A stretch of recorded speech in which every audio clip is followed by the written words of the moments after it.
do want to introduce our featured guest this evening, Maggie Smith, an award-winning poet, writer, editor, and teacher. Last year, she released a collection of poems entitled Goldenrod, and 2 years ago, her book Keep Moving, which features maxims and personal essays about loss, creativity, and change, became a national bestseller. Her poem Good Bones has touched more than 1 million readers thanks to social media. It touched me as well back in 2016 after the Pulse nightclub shooting in Orlando, Florida, and the murder of MP Joe Cox in England. And it really set the table for where we were as a country at that time. It's been translated into nearly a dozen languages, including Spanish, French, Italian, German, Bengali, Korean, and Hindi, and it was featured on the CBS primetime drama Madam Secretary in an episode also then called Good Bones. Smith is the recipient of fellowships and awards from the National Endowment for the Arts, the Academy of American Poets, the Ohio Arts Council, and more. Her poems have appeared in the New York Times, the Paris Review, American Poetry Review, and in numerous anthologies. She lives with her family in Ohio, and we are so deeply grateful and touched that this first vigil of 2022, she'll be joining us in conversation with my dear friend and colleague, Andy Engel, who is our senior programmer at Reimagine, is responsible for this vigil this evening. And Andy, I want to turn it over to you for this wonderful conversation we're all going to participate in with you and Maggie. So thank you both. Thank you, Brad. Maggie, welcome to our vigil. So beautiful to have you here. I've encouraged my colleagues already to go buy and read this book, and I encourage all of you to Keep Moving, Notes on Loss, Creativity, and Change. It's so aligned with what we're doing at Reimagine right now. I feel like each page that I turn in Keep Moving is a booster shot to persevere. And I don't think you were writing this for a particular audience when this was all bubbling up. I think this book was a self-administered booster. Is that correct? That is correct. Yeah, I've called it literal self-help because I wrote it for me. And I think, in some ways, all literature is self-help. When we read, we're seeking something that person might have to say that will touch us. Maybe we'll find a metaphor or an image or some experience articulated in a way that we know it, that sort of like, that's exactly it, but I haven't been able to put it into words myself. But yeah, that book is mine. That one's full of self-pep talks, I call them. Mm-hmm. I also think of it as a devotional prayer book, but in a secular way, not rooted in any particular faith, but I feel like it's all about faith. And it has the quality of liturgy, particularly with the repetition of the phrase, keep moving, after every maxim that you write. Can you talk more about the power of ritual and repetition? Well, it's funny, if you think about the language that one might hear in church, that language uses a lot of the same sort of aspects of poetry. So something like anaphora, like the repetition at the beginning of lines. Let us all, let us believe, let us do this.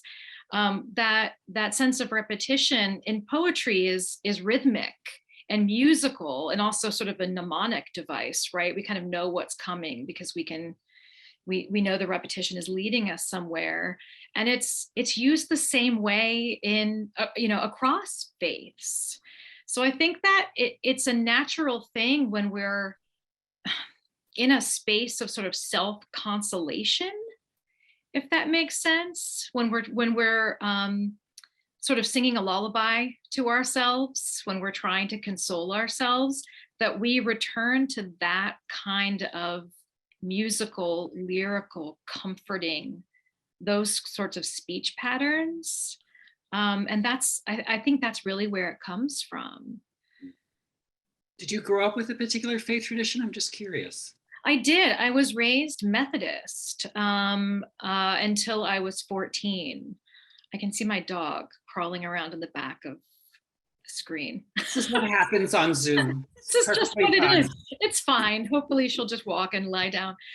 Yes, I was raised Methodist. So I was a bell choir kid and a Sunday school kid. And, I did all of it until I was 14, and then I stopped. But I think you don't hear that, especially as a young person, without it sort of worming its way into your brain.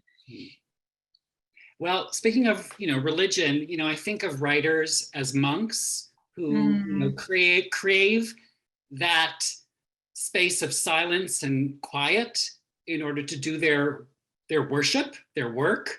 All good books are a result of discipline and practice. And certainly, I'm thinking back to actually 2020 at the height of the pandemic, and how it upended so much of our daily rituals. You're a parent, I'm a parent. It was really hard, to get that space to do our work when we're all at home. And now it's January of 2022. It's winter. There's a surge. Any advice that you want to give in this hibernation season that has helped you along the way? I guess I would first like to acknowledge that the lack of solitude of being in a small home with small people is real. And I don't want to sugarcoat that. I mean, I think we sometimes have an impulse to sort of try to snap quickly. I think of this as being a Midwestern quality, but I think it's also an American sort of like bootstrappy mentality that we have, where we want ourselves to snap fairly quickly from recognizing how hard things are to telling ourselves it could be worse, and almost sort of like shoving aside the difficulty because we don't really want to admit how hard things are.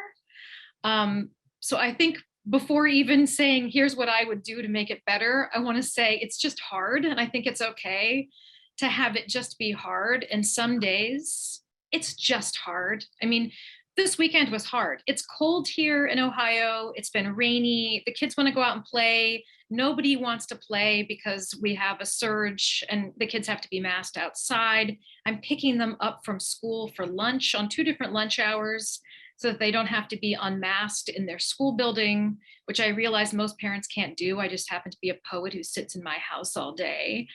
But what that means is a lot of juggling and a lot of that sort of monk-like headspace that I need to go into to actually accomplish any kind of quality writing or thinking. I can't do in 90 minutes here or 20 minutes there. And so it's tempting on some days, the worst days, to get cranky about that and start thinking about words like productivity, and start thinking about deadlines and start comparing what I'm making and able to make and able to do now to what I was able to make and do 2 years ago or 4 years ago or 6 years ago. And it's a trap.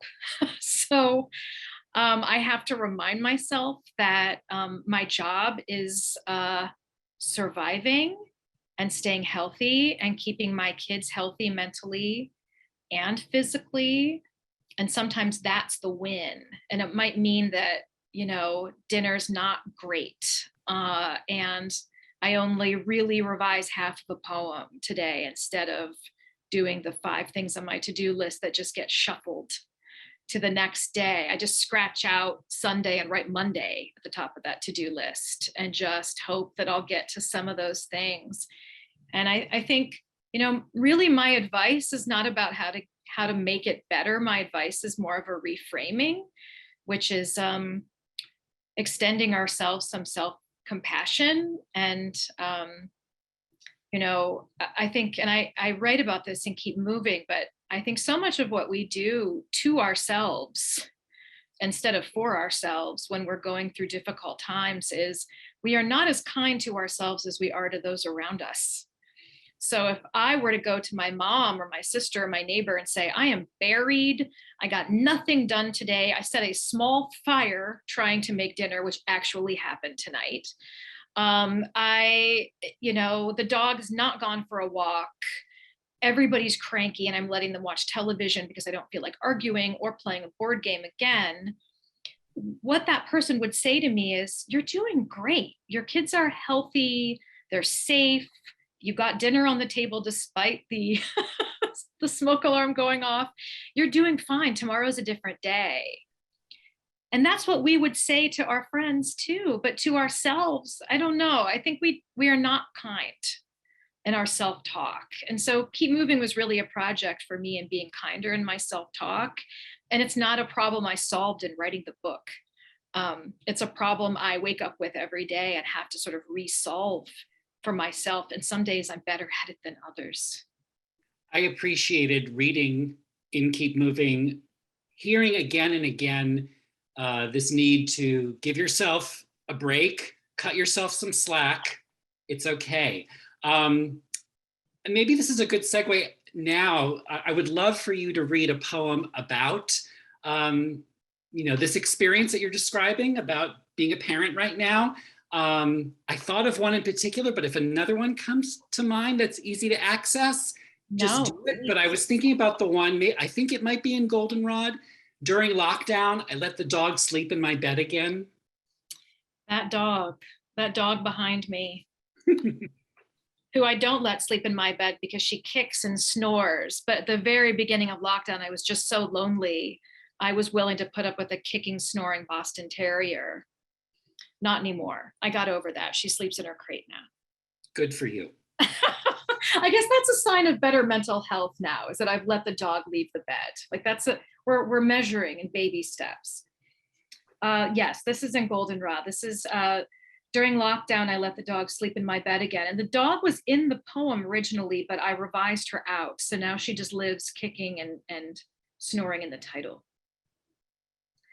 Last night, my daughter cried at bedtime. Of loneliness, she said.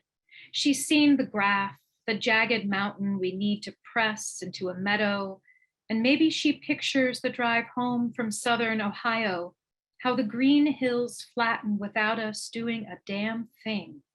No sacrifice required. I tell her the steep peak makes loneliness our work, makes an honorable task of it. But I shut myself in the bathroom and cry hard into a hand towel. I walk alone in the snow, squinting up into the big wet flakes, letting them bathe my face. I tell myself it is a kind of touch. I tell myself it will do.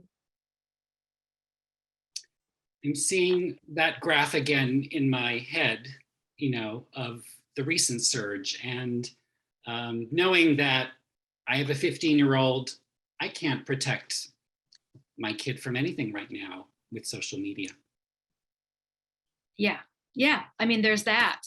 It's when I wrote Good Bones about protecting my kids from the horrors of the world, I was able to do that because I wrote that poem in 2015, and my oldest child was, in kindergarten.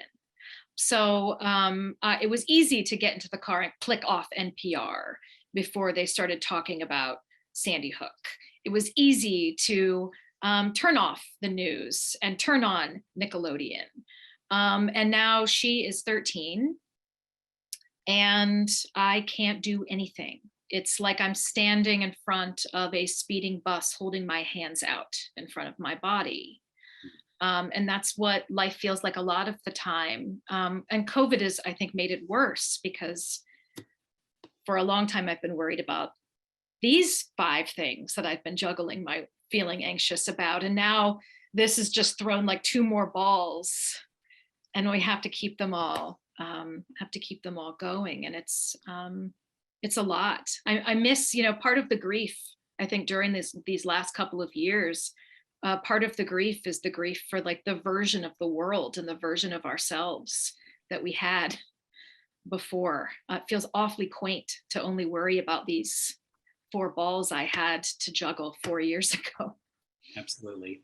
You know, we had talked about this before we all started the call with you, but folks know who have been to our events in recent months know that we have shifted into thinking about post-traumatic growth. I know this is something that you had touched on in the book, Keep Moving. In a way, you're kind of like the poster child for Reimagine, with bringing the worlds of post-traumatic growth and creativity together. And we often use the term transformation to describe how we channel loss into something meaningful. And in Keep Moving, you use similar metaphors for transformation. You talk about the caterpillar turning into a butterfly. You talk about the season of autumn, you know, a time of great beauty and a time of decay. And, you know, Ecclesiastes, a time to be born, a time to die, a time for trauma, a time for growth. It's always that, you know, pain, loss, or death is necessary often to create something new. And I think this is part of the creative process too. And I'd like the way you use the term revision, which you used, you know, just a few minutes before, in thinking about post-traumatic growth. And I feel like for us at Reimagine, that's a new term to lean into, revision. And this makes sense because you're a writer and you're an editor. You have to lose things along the way. You have to kill your darlings. But hopefully the result is that whatever you're working on becomes clearer and more refined. And maybe what I'll do now is I'm going to paste in the chat one of your beautiful maxims from Keep Moving, and I'd love for you to read it to us.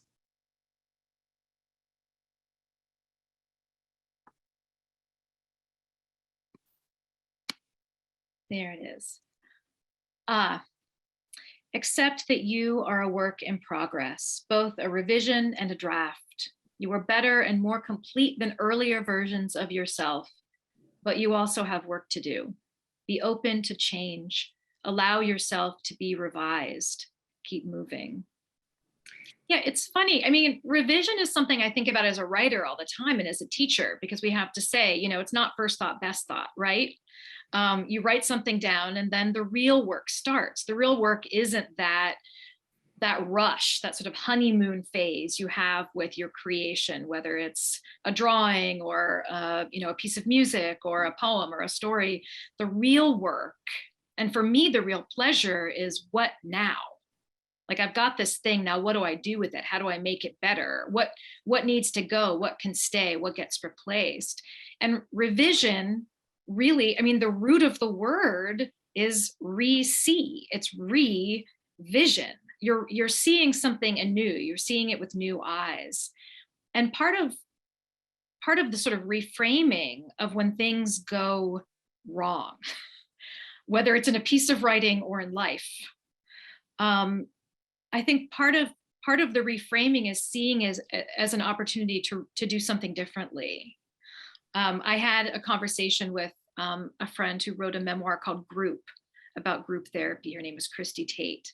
And she said whenever she needed to do something differently and couldn't, her therapist would say, wish for more pain, which seems so counterintuitive to the way we live our lives, where we are in constant sort of avoidance of pain. Wish for more pain because it will require you to do something differently. You cannot continue to live your life the way you're living if it hurts to do it. So if you need to make a change, the pain will make that change inevitable. You'll have to do it. And I think the most painful times in our lives, they're not times for us to snap into, okay, well, how can we see the silver lining in this? Not that at all. It can just be painful. It can just be painful for a good long time. And it can be something else. And I don't even think it's but. It's not painful, but also transformative. It's painful and also transformative, whether we want it to transform us or not. That's what grief does for us. That's what hard life shifts of any kind, they require us to revise. They require us to see, okay, so this thing burned down. It's gone. This thing that we loved and thought would be there forever. This job, this person, this body, this family, this place, whatever the thing is, this life we thought we had is not there in the form that we thought it would be in. So now what do we build in that space? Like how is it also a site for something generative and creative, not just destructive?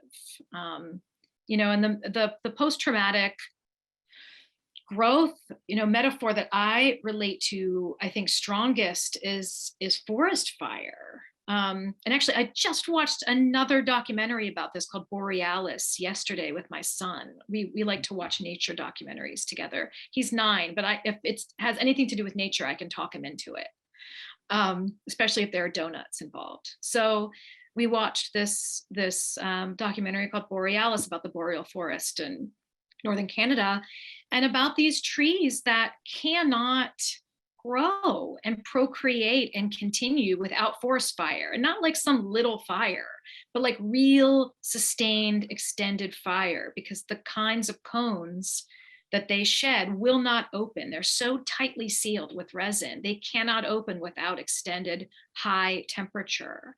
And so this thing we think of as being terrible is necessary and possible.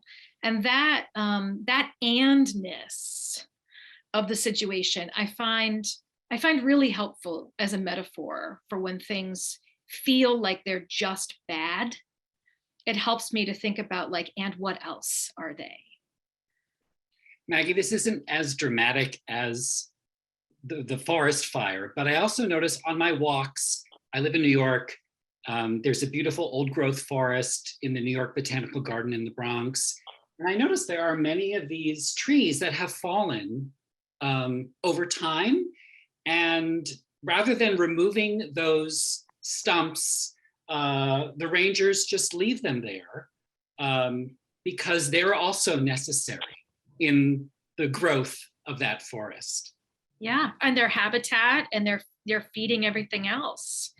Yeah, exactly. I mean, I think that's the wonderful thing about nature, and you don't have to be a poet to notice that like the metaphor for the thing that you're feeling is probably right in front of you. Mm-hmm. My kids get sick of it. We take walks now and I'm like, oh, that reminds me. They're like, we know it's a metaphor, yada, yada, yada. Like they really don't want to hear about it. Their threshold for metaphor, I have tested them. I've taken them to their brink. Perhaps you have not yet done so, and you've got a little bit more mileage left. Maggie, part of that experience of pain, the wishing for more pain, is also asking yourself really hard questions. And you write about this. So here we go. What are you asking yourself in this moment? 2 years into the pandemic, a new surge, 1 year after the assault on the US Capitol. What are those questions that you have right now? One of them is, how do I give my children a fair sort of orientation to this world that is honest and yet not completely terrifying, and is age appropriate yet not glossing over? How do I recognize privilege with my kids and help raise them to recognize privilege? How do I make sure that they're compassionate, that we're sort of leading with compassion? I really could care less what they get on their standardized tests if they're not being kind to the people in their class. It doesn't matter if you're smart, if you're cruel. So I'm asking myself all the time, how do I impart those values, and how do I keep us safe?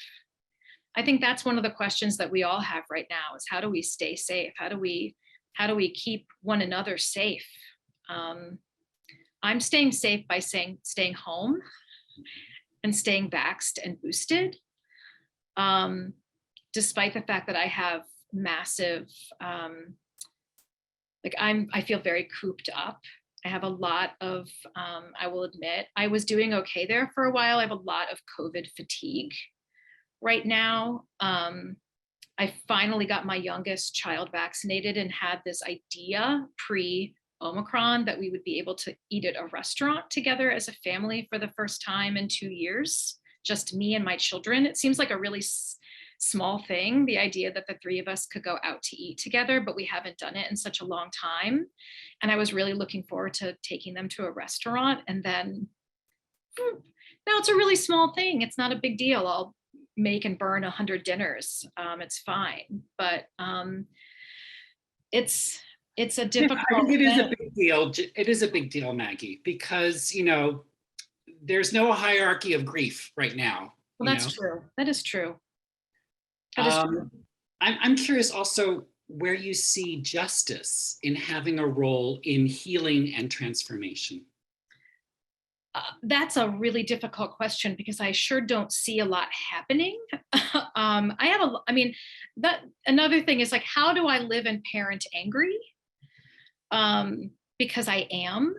I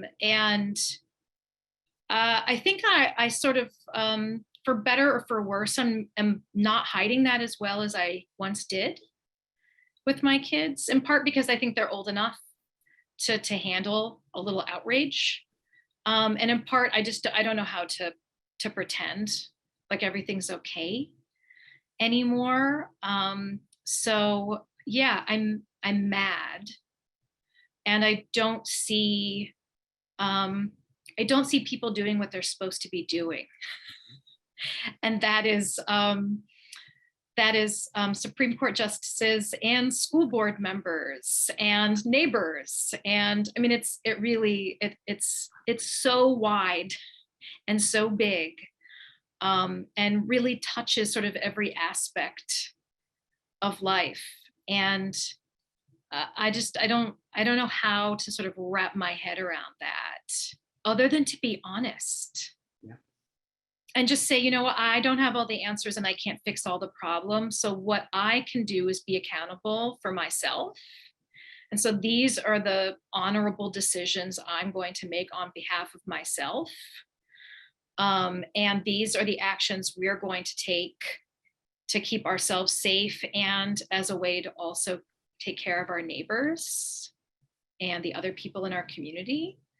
And just because everybody else isn't doing it doesn't mean that we're not going to keep doing it.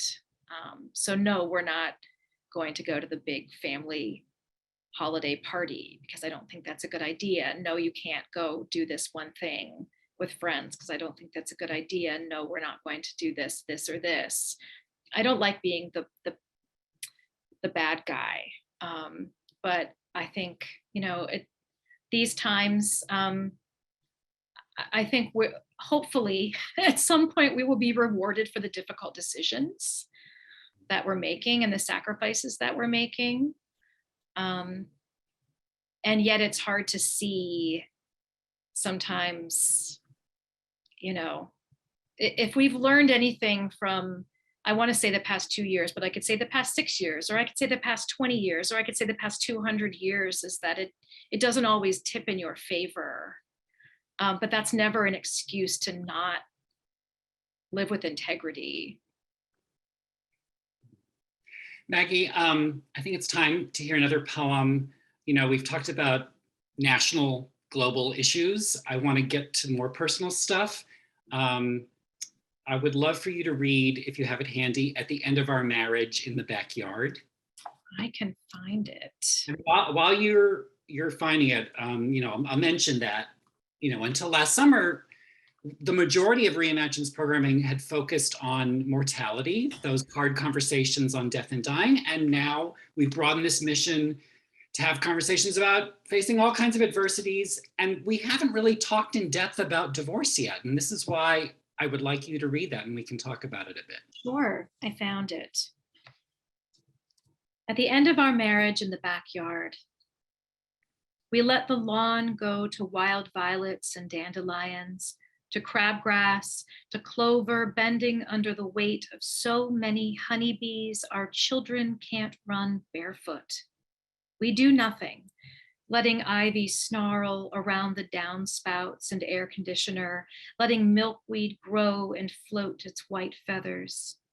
We do nothing and call it something, as if this wilding were intentional. If there is honey, I tell myself, we are to thank. All summer, the children must wear shoes.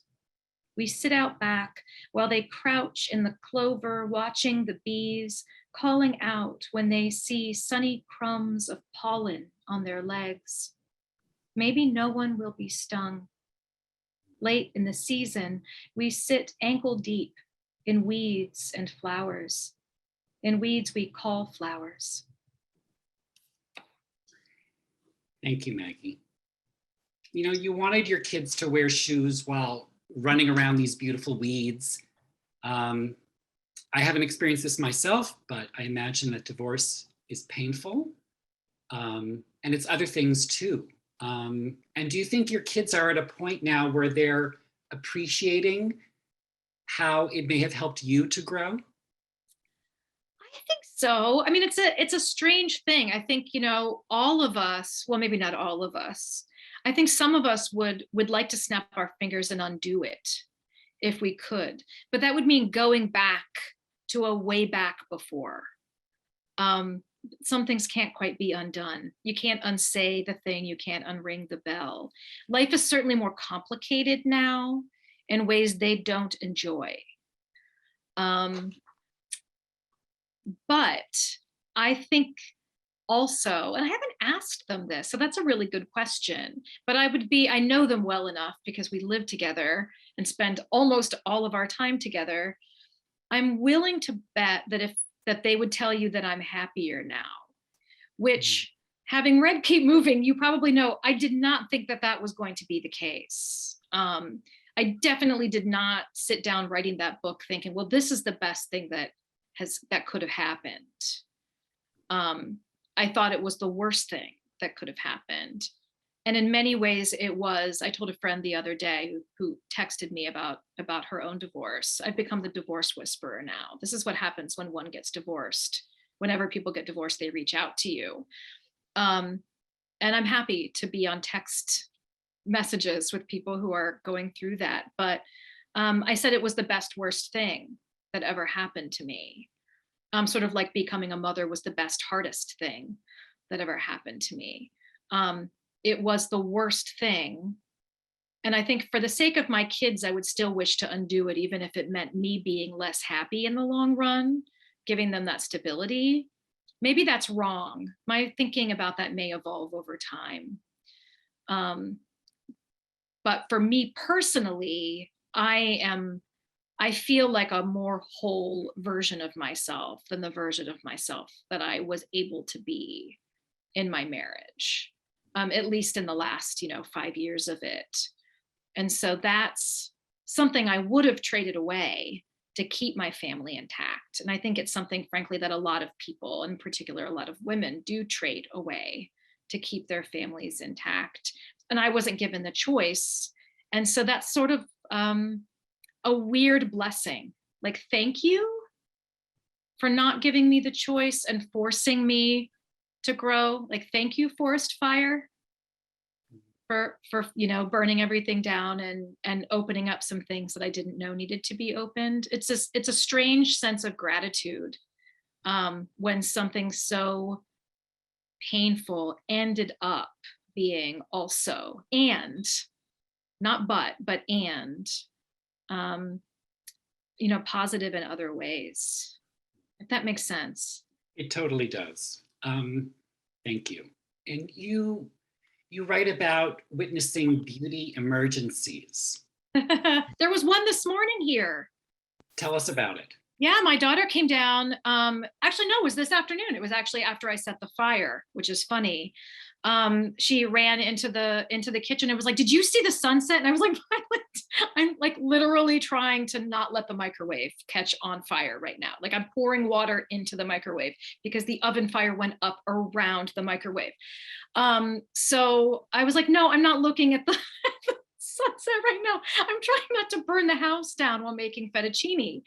But she came and ran in and got me. And so I love that in our house, a beauty emergency is anything that you have to see, you have to come and see right away because it will disappear. And sunsets and sunrises are a perfect example, because if you look out back at the sunrise, it's pink. You could walk away to feed the dog and walk back to the same spot, less than a minute. And it's not at the same color anymore. You've completely missed it. And so I like that as a metaphor for all those things in our life, that if we are like, not now, I've got to do this, not now, I've got to do this, really sort of like leaning into those things and taking the time and training our kids to like see it and grab it too. I'm remembering road trips with my family, and my father would shout out, "Scenic Vista!" And we would all look off the side of the road. I would encourage everyone who's on the Zoom call now to put in any recent beauty emergencies, or maybe beauty emergencies that you recall from the past, in the chat now, so we can all have a look.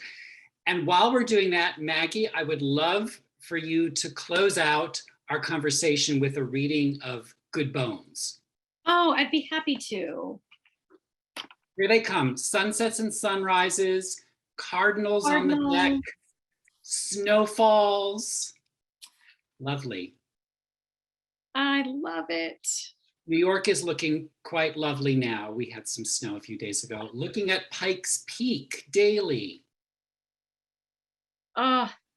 Ice on the trees. That's one of my favorite. I like when the whole branch gets sort of sleeved and it looks like a sort of like a deer antler made of glass, and they kind of clack together when the wind blows.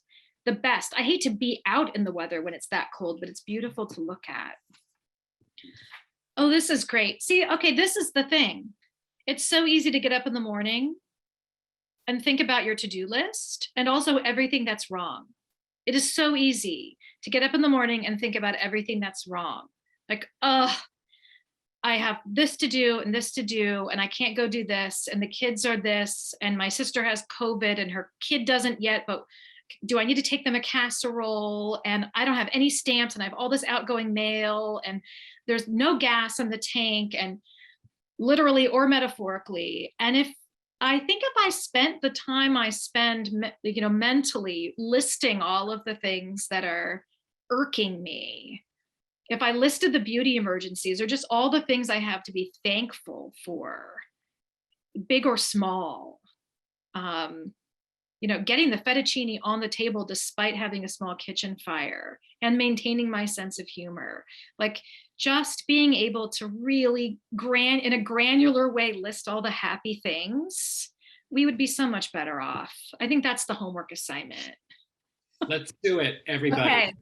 Teachers are always trying to give homework assignments, but it's a decent one. Okay, this is Good Bones. I'm glad I had it handy because I actually don't have any of my poems memorized, even this one, which I'm ashamed to admit, but there it is. Life is short, though I keep this from my children. Life is short, and I've shortened mine in 1,000 delicious, ill-advised ways. 1,000 deliciously ill-advised ways I'll keep from my children. The world is at least 50% terrible, and that's a conservative estimate, though I keep this from my children. For every bird, there is a stone thrown at a bird. For every loved child, a child broken, bagged, sunk in a lake. Life is short, and the world is at least half terrible. And for every kind stranger, there is one who would break you, though I keep this from my children. I am trying to sell them the world. Any decent realtor walking you through a real shithole chirps on about good bones. This place could be beautiful, right? You could make this place beautiful. Maggie Smith, thank you so much for joining us this evening at our Candlelight Vigil. It's a real honor to have you here. Thank you. Andy, thank you.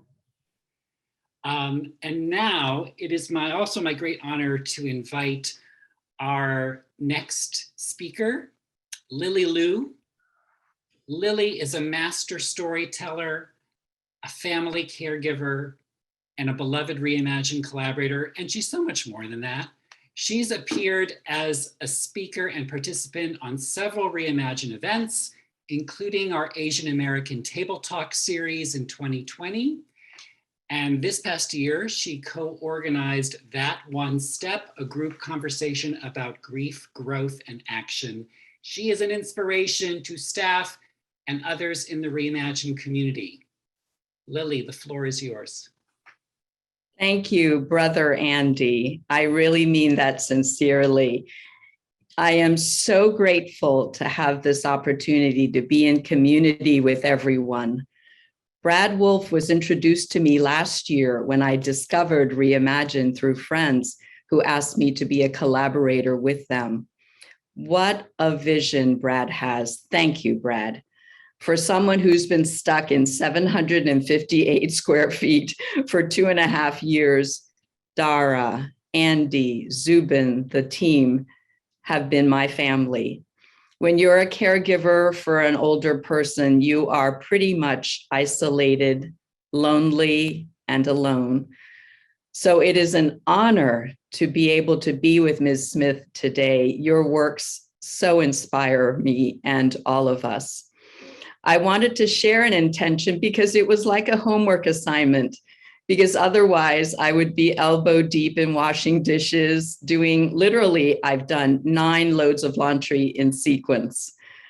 When someone is older, they are incontinent. So you have a lot of tasks. May I be so honored as to share this intention. In the Western Gregorian calendar, Janus, the Roman god of beginnings and transitions, is the namesake of this month, January, the first month of a new year. Janus is depicted with 2 faces, one facing the past and one the future.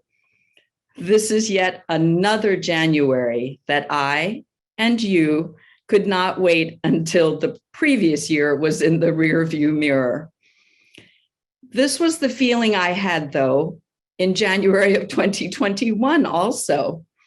On January 1st, 2021, I had made a ritual of tearing up into little pieces every 2020 calendar that I had. Oh, it felt so cleansing and so power-filled. And then 2021 turned out to be what it turned out to be. A year in which I learned more Greek alphabets than I ever wanted to know.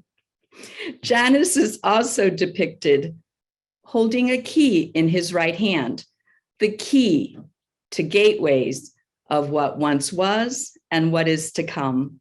For many of us, this January, perhaps, we have had no greater wish than to lock the door of the past behind us.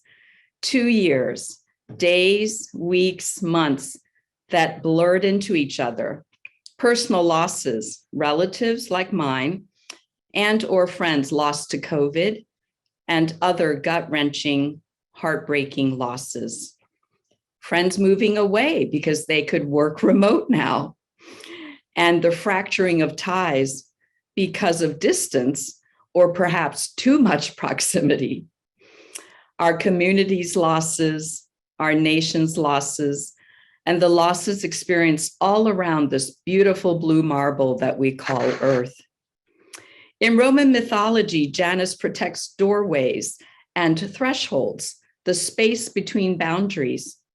I'm on a threshold, on the threshold of something. I may not know exactly what, but, or rather, and I know that I have traversed some distance, come through some fire, like what Ms. Smith has written and spoken so eloquently about. I know that I have come through 14 straight months and counting of caring for an elderly parent who's sitting right here and has not burped, thank God, with no paid help, caring for a parent who needs assistance with every activity of daily living. With these 2 hands, I have bathed my mother, fed her, dressed her, lifted her from her wheelchair, back to the bed, onto the wheelchair. Wash, rinse, repeat. Wash, rinse, repeat.